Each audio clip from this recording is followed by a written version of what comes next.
नमस्कार साथियों, अन्नदाता के आंगन से ग्राउंड रिपोर्ट पेश कर रहे हैं। कृषि सुधार कानूनों पर आंदोलन के बीच अपनी ग्राउंड रिपोर्ट की विशेष सीरीज का आज तीसरा दिन है। तो चर्चा से पहले हम आपको मेरा भारत मेरा किसान यूट्यूब चैनल की तरफ से आपको हार्दिक स्वागत है। किसानों का जो आंदोलन चल रहा है वो साथियों क्यों हो रहा है? हो रहा है तो सरकार आगे आकर इसको समझाइश क्यों नहीं हो रही?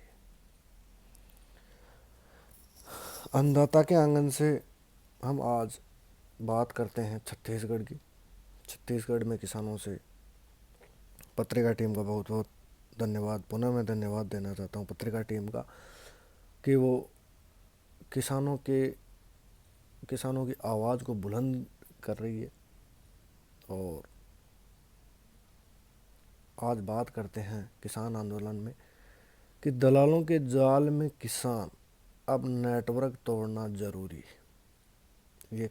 ये कहना है अन्नदाताओं का। तो अन्नदाता के आंगन से ग्राउंड रिपोर्ट में चलते हैं कि किसानों के आंदोलन को 22 दिन हो गए हैं आज। ये कृषि कानूनों को वापस लेने की मांग को लेकर अभी भी सड़क पर है। अभी भी दिल्ली में किसान रुके हुए हैं और एक ही मांग है कि इन तीनों कानूनों को सरकार वापस ले या फिर एमएसपी पर ठोस कदम उठाए। छत्तीसगढ़ के दुर्ग समेत आसपास के जिलों के किसानों में आंदोलन का खास असर नहीं दिख रहा, लेकिन नाराजगी जरूर है। अधिकतर इससे मैदानी है। यहाँ धान के साथ साथ सब्जियों की भरपूर पैदावार है। यहाँ के 30-35 से ज़्यादा किसान टमाटर की खेती करते हैं। पैदावार भी सालाना 1,90,000 मैट्रिक टन से ज़्यादा है। लेकिन विडंबना यह है किसानों की कि बिना कोल्ड स्टोरेज वो रखे कहाँ पे? प्रोसेसिंग की व्यवस्था नहीं है और किसान औने पौने दामों में अपने माल को बेच रहे हैं। लागत तक नहीं निकल पाती किसानों की। साथियों, किसानों ने बताया कि पैदावार बाजार ले जाने तक का खर्च ही मुश्किल से निकल पाता है। क्या बेचे, क्या खाए, क्या कमाए? सीजन में 1 रुपये किलो तक ही बिकता है सामान। सीजन में पिछले सीजन में सब्जी मंडी में टमाटर 1 से 2 रुपये किलो तक बिका। वहीं लौकी, खीरा 1 रुपये किलो। साथियों, जबकि सितंबर में टमाटर 80 रुपये 100 रुपये किलो तक बिका था, जो कोल्ड स्टोरेज से आ रहा था। फिलहाल बाजार में 25 से 35 रुपये किलो बिक रहा है। जब किसानों का माल आता है वो 1 रुपये 2 रुपये किलो में बिकता है। जब व्यापारी का माल आता है कोल्ड स्टोरेज से, वो 80 से 100 रुपये किलो में बिकता है। यही तो फर्क है। अधिकतर खपत स्थानीय बाजार में। 35,000 किसान साग सब्जियों की खेती करते हैं। इनमें 80% छोटे व मझोले किसान हैं। इनके उत्पादक की अधिकतर खपत लोकल बाजार में होती है। कुछ मझोले किसान बड़े व्यापारियों से अनुबंध कर अन्य प्रदेशों में सप्लाई करते हैं। किसान गणेश बताते हैं कि सरकारी खरीद नहीं होने के कारण शेष किसानों के पास केवल लोकल बाजार का विकल्प रह जाता है। रहना पड़ता है कोचियों के भरोसे। यहाँ धान की औसत पैदावार 20 क्विंटल प्रति एकड़ होती है।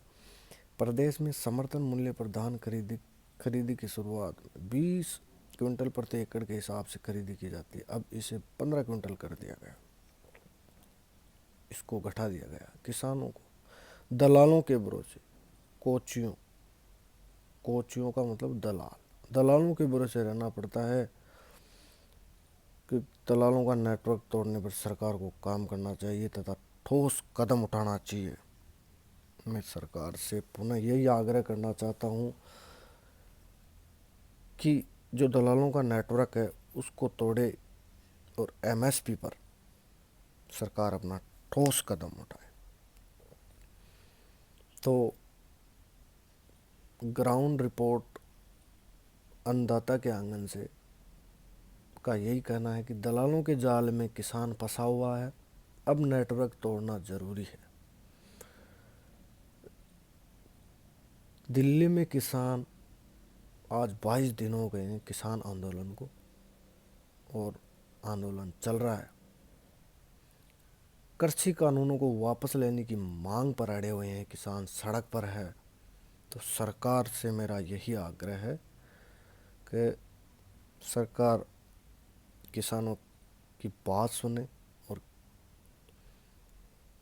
किसान हित में या तो किसान विरोधी जो 3 नए कानून हैं उनको वापस ले, या एमएसपी पर नया कानून बनाए जो व्यापारी हो, मंडी हो, कहीं भी गेहूँ हो, जो हो, बाजरा हो, धान हो या सब्जियां हो, ये इनका एमएसपी तय करके एमएसपी के नीचे कोई भी ना ले सके। अन्नदाता की यही अपील है। और एमएसपी बनी रहे, किसानों का कहना है कि एमएसपी बनी रहे, अगर ये ख़त्म हो गई तो हम खाएंगे क्या। कई किसान ये भी बोल रहे हैं कि कॉरपोरेट फार्मिंग ठीक नहीं है। कई किसान बोल रहे हैं मंडियां बनी रहनी चाहिए। कई किसान बोल रहे हैं कि सरकार हमें लिख कर दे तो हम मान जाएंगे। सरकार हम मानते हैं सही लेकर आती है कानून, लेकिन ये इतने किसान जो दिल्ली में रुके हुए आज 22 दिन हो गए हैं, ये भी पागल नहीं है। अपने घर बार छोड़ के वहाँ बैठे हैं, अपनी खेतीबाड़ी छोड़कर वहाँ बैठे हैं।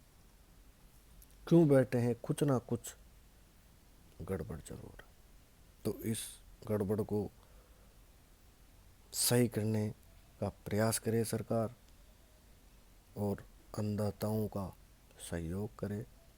अगर अन्नदाता किसान ही नीचे गिर जाएगी तो इस देश का कुछ नहीं हो सकता। मेरा पुनः सरकार से यही आग्रह है कि इनमें सुधार जरूर करे साहब। धन्यवाद।